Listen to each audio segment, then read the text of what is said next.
¿Qué transita, bandita? Bienvenidos de nuevo. Vamos a estar viendo el show de Xbox. Nada más que no aparece el chingado canal de Xbox oficial. No sé por qué. Donde están transmitiendo la chida. No aparece.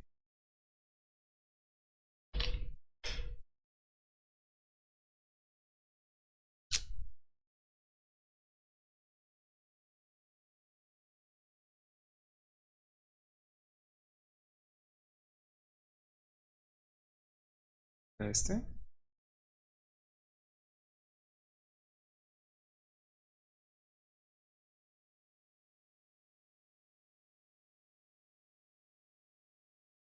¿Sí? Espera un segundo. Chingazo, madre, putos anuncios.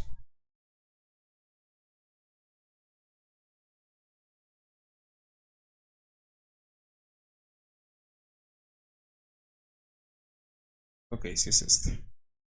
Vamos a ver el showcito. Lo subieron hace 3 minutos.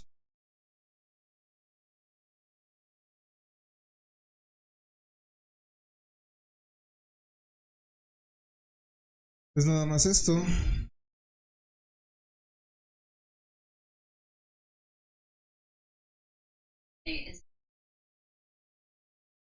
Que no puse el audio, ¿verdad? Yeah. The fact that I'm joined by Phil, Sarah, and Matt, welcome. And we're going to talk about some updates at Xbox. We want to talk about game exclusivity. We want to talk about Activision Blizzard now that they're part of our portfolio, how that might be an impact on Game Pass. And we want to talk about hardware too and how all of this fits into the strategy at Xbox. So where should we start, Phil? Well, when we originally had planned for the show, starting back in December, I think we probably would have started with Activision Blizzard, maybe talked a little bit about the exclusivity with some of the news coming up, and then hardware.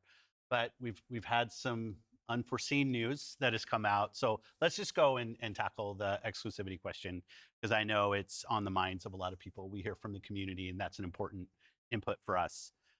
So we made the decision that we're going to take 4 games to the other consoles. Ok, está diciendo que van a tomar a llevar 4 juegos a otras consolas. Just 4 games. Not Solo a change to our kind of juegos. fundamental exclusive strategy. It is, we're making these decisions for some specific reasons. Están haciendo estas decisiones We make por una every razón decision específica. really with the long-term health of Xbox in mind. And long-term health of Xbox means a growing platform, our games performing, building the best platform for creators, reaching as many players as we can. We're always looking to learn as a leadership team and to grow. And we think this is an interesting point in time for us to use what some of the other platforms have right now to help grow our franchises. So we're going to do that. So these 4 titles, what are they? Can you say?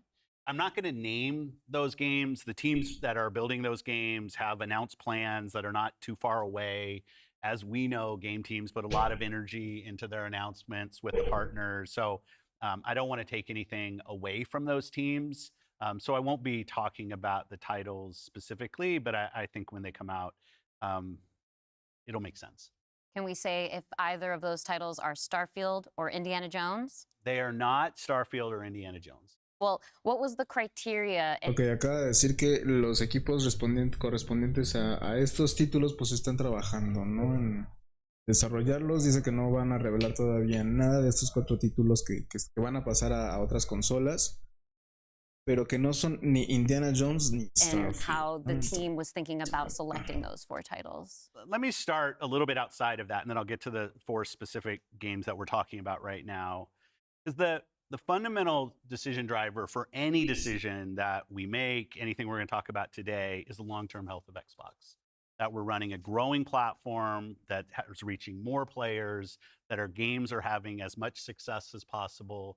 And I do have a fundamental belief that over the next 5 or 10 years, exclusive games that are exclusive to one piece of hardware, are going to be a smaller and smaller part of the game industry. And that's not some great insight, because if you look at the last 10 years and what the biggest games are today, it's a natural place, whether it's one console and PC, multiple consoles, mobile console and PC, you see big games landing on multiple platforms.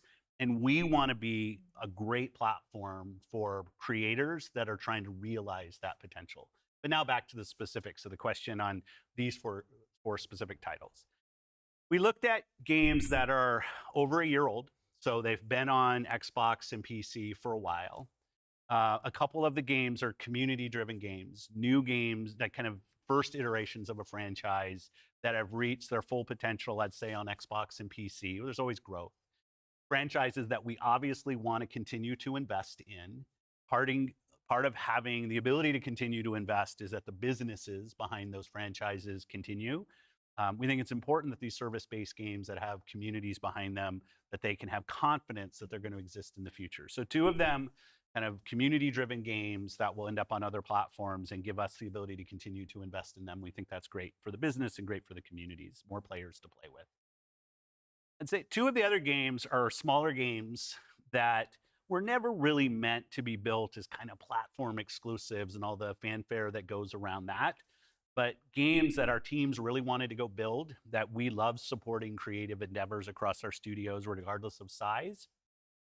And as they've realized their full potential on Xbox and PC, we see an opportunity to utilize the other platforms as a place to just drive more business value out of those games, allowing us to invest in maybe future iterations of those, so sequels to those, or just other games like that in our portfolio.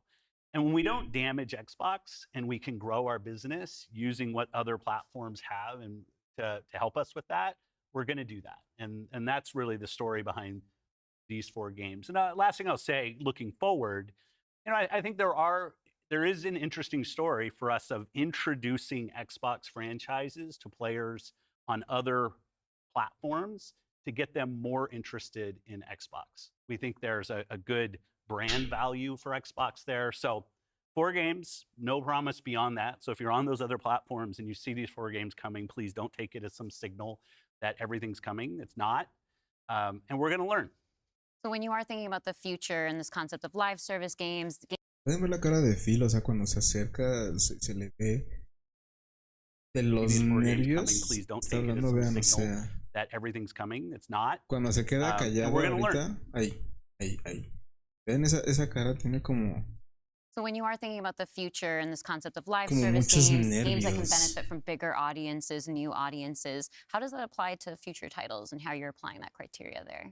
Yeah, there's really no fundamental change to how we think about exclusivity. We just came out of Developer Direct, which was an awesome show, where we showed great games that are coming to Xbox and PC and cloud, which really makes them accessible to hundreds of millions of people. So it's this kind of, we're really focused on a couple platforms and what's going to show up there. But our key of play the games you want with the people you want, anywhere you want, when everybody plays, we all win. These have been part of our strategy for years and will continue to be. Our focus is on how do we continue to grow the games industry by reaching more players in more places, and how do we grow Xbox as part of that. Xbox is a hardware platform, Xbox is a publisher of great games, and Xbox as a platform for the world's best creators. And then knowing that, how do we think about our first-party games and Game Pass? Yeah, well, to build on what Phil just said, one thing I would add, as you were talking about growth, is just that we've sort of seen this inversion over the last 5 years, where it used to be that the platform was the biggest thing. That's right. And the games would sort of tuck in within the platform. Today, big games like a Roblox or a Fortnite could actually be bigger than any one platform. And that really has changed the way that we think about things. So in the midst of all that, I think we at First Party can come back to sort of some core principles. First, that all of our games will be on the Xbox platform. Second, all of our games will go into Game Pass on day 1. And third, we know that Game Pass will only be available on Xbox. So there's sort of starting points for us. As Phil mentioned, there are games today that you can play that only can be found on Xbox. And at the same time, we want to bring more of our games to more players. So we're going to continue to look at that. Kind of moving aside, though, from some of those and thinking more about what does it really mean for the player, to me, the 2 key things are cross-play and cross-save. Those things allow us to deliver on the promise of Xbox, which is play with your friends where they are, play on the devices you want, play the games you want. So that is really only possible at a practical level when you know that your saves and your player are going to be able to move across all those parts.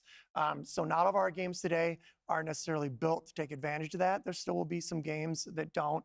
As we bring more teams into the Xbox family, there's some catch up to do as we get there. But that cross-play, cross-save is like so fundamental to what we're doing, and I think is something that we as first party get such a good benefit from being so close to the platform. Yeah, absolutely. I mean, that's one of the things, like you said, all of our games are always in Game Pass. And so I'm excited to announce, with the coming together that we had with Activision Blizzard King, that Activision and Blizzard games are coming to Game Pass, starting with Diablo 4 on Diablo March 4 28th. llega I'm super, super excited to share a today. Game Pass. And it's all part of our commitment to make Xbox, the Xbox experience, and the games that we build as widely available as possible. So now the 34 million Game Pass members can all enjoy the fantastic experience of Diablo 4. Amazing. Can we come back to the point, Phil, you mentioned at the top, this isn't really a change in strategy for us. Can you recap for me how it isn't? Yeah, and I thought both Matt and Sarah did a really nice job of talking about what we're Sí, doing de on hecho Xbox. explicaron muy bien que, o sea, lo que explicaron es que van a seguir con la misma estrategia de Xbox que han seguido durante años y se están preparando nuevos juegos que solamente, o sea, lo que quieren ellos es como llegar al mayor público posible, no importa en lo que jueguen los demás, sino que puedan jugar los mismos títulos de Xbox, ¿no? No están diciendo que van a llevar todos los títulos de Xbox a PlayStation 5, a Nintendo Switch ni nada de eso, sino pues más bien otro tipo de estrategia, ¿no? Pero lo que han venido diciendo durante años y años y años. If you take a platform feature like Xbox Play Anywhere, which has been a promise that we've made on our first party games, that you can buy our game once, you're going to get to play across Xbox and Windows. I think we're the only platform that does this.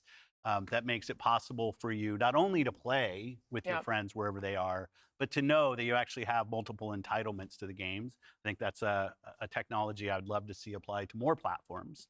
But it is this view that people are going to play Xbox in multiple places. Whether it's play the games you want with the people you want, anywhere you want, whether it's content, community, and cloud, whether it's when everybody plays, we all win. Like we've had different taglines, different strategy, kind of words that we've used, but always with this view that Xbox is a platform for creators who want to reach the most players. Our investments in xCloud, our investments in franchises like Minecraft and now Call of Duty and other large franchises so that we learn how to build those. This has been a strategy that we've been on for, I'd say, a decade.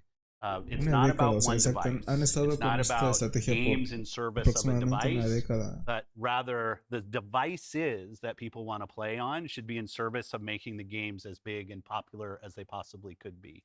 Because really a healthy creator community on Xbox, a healthy creator community in gaming all up is the thing that all of us as game players should be voting for, because that's the thing that will lead to the best long-term success and growth in this industry. And my understanding just from listening and learning from you three over the past few weeks, just understanding what's happening with Xbox, is that we see trends with player behavior where people are playing on multiple devices. That is the reality. And we have put some games out on multiple platforms before. So my understanding is that that's been good for players. How does that come back to the business with all of that in mind?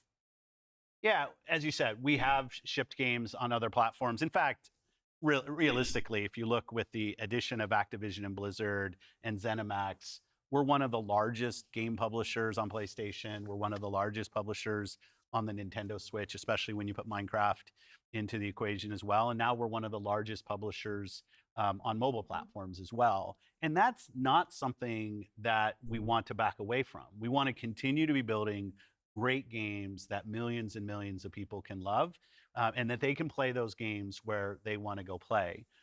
But we do understand the business success that Xbox has to have. Us as leaders in this business, the system today, the system that all companies that we play video games from, is a world of you got to be growing your business.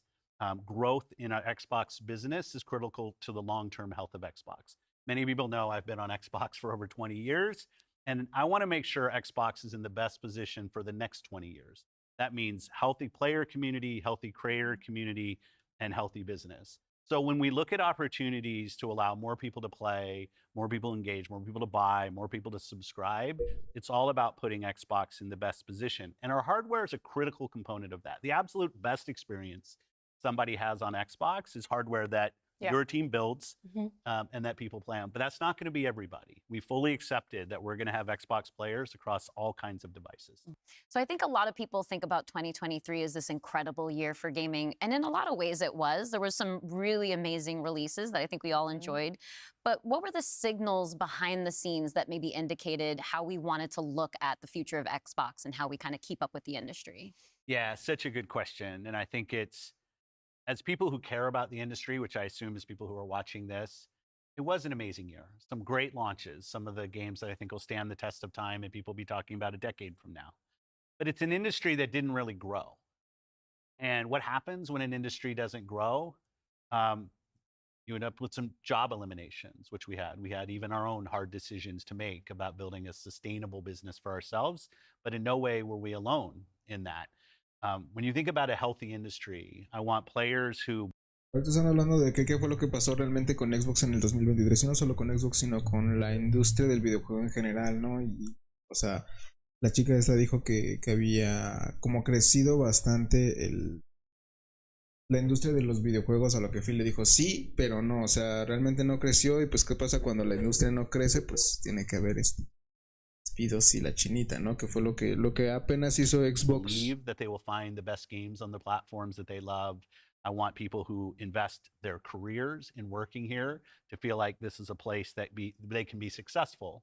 And that really is down to being part of an industry that is growing. If you listen to Lisa Su, the AMD CEO, she'll say that AMD-powered consoles are likely to decline in 2024. I think there's an amazing set of games coming in 2024, but if we don't get to growing as an industry, the industry will struggle. And today there's really two choices on how do you grow the industry. Do you say, I have a fixed number of players, the players that we have today, and do I find new ways to monetize those players to get more money from the players that I have? Or do you think about how do I expand the business I have by finding new players and adding those to the base of players that already play? Our focus on Xbox for the last decade has really been on that latter point of how do we make sure Xbox is growing for our players, growing for our creators. So those people are finding success on our platform, which will grow the Xbox business and put Xbox in a position to be very strong for years and decades to come.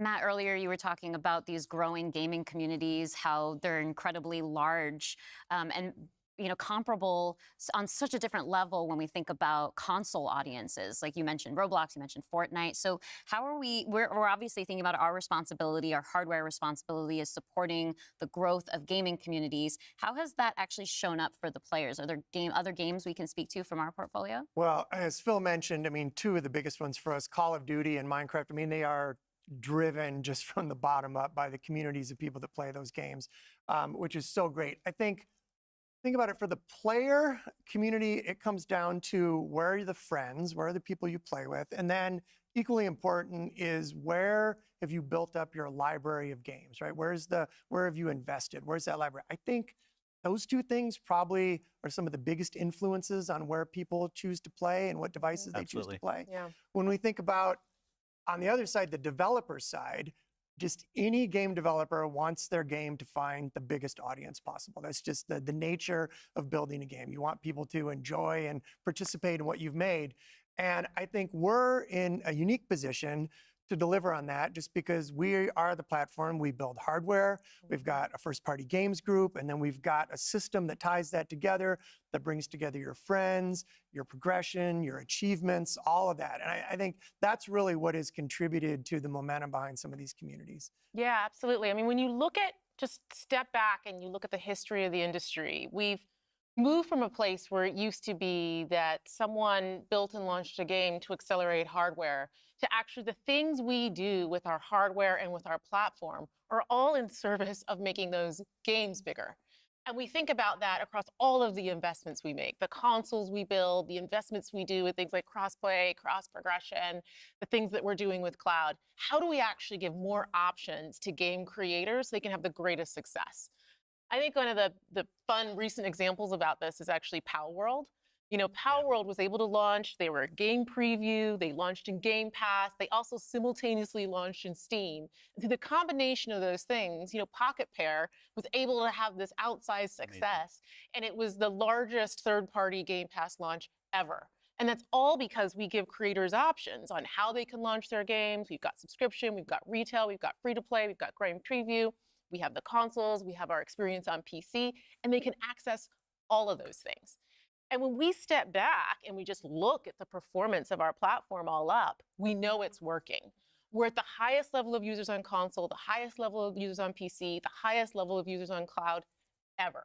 We have double-digit growth rate on PC and cloud, places where we're enabling creators to actually reach new players beyond the console ecosystem. And that's why we're leaning into it and doing more, because we see all those signals.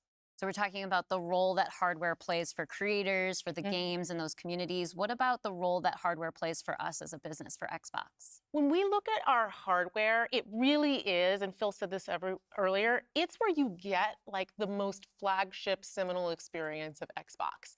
And it also represents a developer target. Our developers can build the specs of our hardware, and we invest to make sure they know when they do that, that the games are going to run great on our hardware, but they're also going to be able to be accessed across any screen because of all the other investments we make. So we're giving them an easy way to access as many players as possible. And we actually have more creators right now building for Xbox than ever before by nature, thousands of them by nature of those investments. And we got more to come. There's some exciting stuff coming out in hardware that we're going to share this holiday. And we're also invested in the next generation roadmap. And what we're really focused on there is delivering the largest technical leap you will have ever seen in a hardware generation, which makes it better for players and better for creators and the visions that they're building. And then when we're talking about hardware too, there's these other considerations that are really important to our community, probably to each one of ourselves as well. When you talk about library, because I want to dig in on that a little bit more. You know, as we talk about cloud in the wider entertainment industry, there's conversations about streaming. How is that impacting how I own my content that I've invested in? So what can we say about our stance around game preservation? Yeah, you know, one of the highlights for me of being in this position was getting to stand on stage when we announced back compat coming to Xbox One. Like, it was fantastic. People were reading the teleprompter before I could read it. Slow reader, and just feeling the energy in the auditorium as we were saying that and online.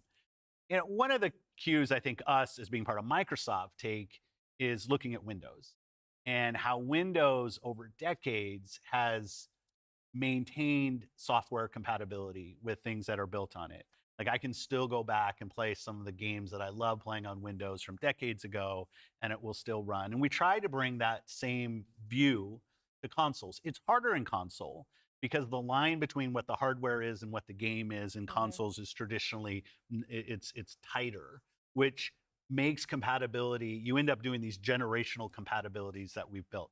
But I will say compatibility, the ability to not only play the games, but my saves are still there with our cloud save systems to try to keep the services up as long as we can so that people can play, is a tenet of what we are as Xbox. It's at our foundation. And when we look at future hardware generations and what we're going to support, making sure that we respect, which is the word I use, respect the investments that people have made in Xbox going forward is fundamental. And the fact that you get entitlements when you buy a game from us on both Windows and Xbox also means you have the ability to play that game across a multitude of devices, which I think furthers the compatibility of the games that you own.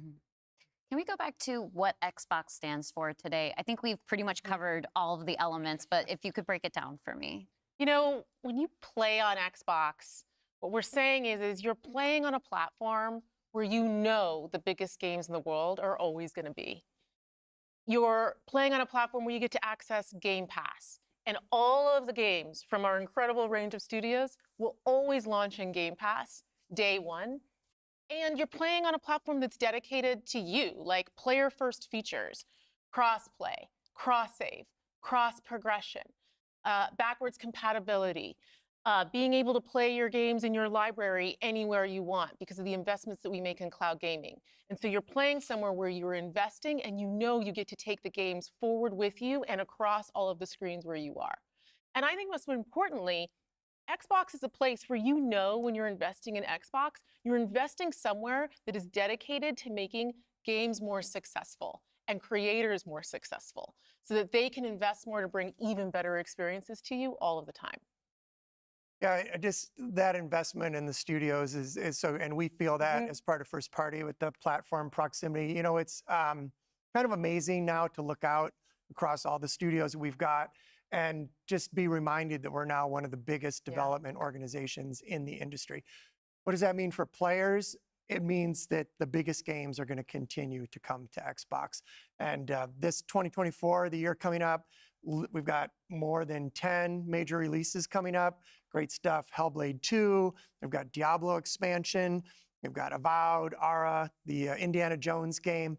And there's more in development, which I think we're going to be able to share more about at our June showcase coming up pretty soon. Well, I guess I should get ready to work on that show. Well, thank you all for showing up on the podcast today, and we'll see the rest of you this June. Yeah. Thanks, Tina. Thank you.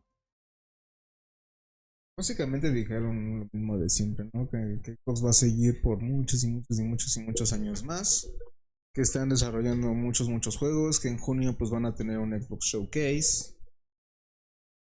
Básicamente eso, en resumidas palabras. Que Diablo 4 llega el 28 de marzo a Game Pass. Que se van a ir adicionando poco a poco los juegos de Blizzard, de Activision Blizzard. Pues ya fue básicamente eso lo que dijeron.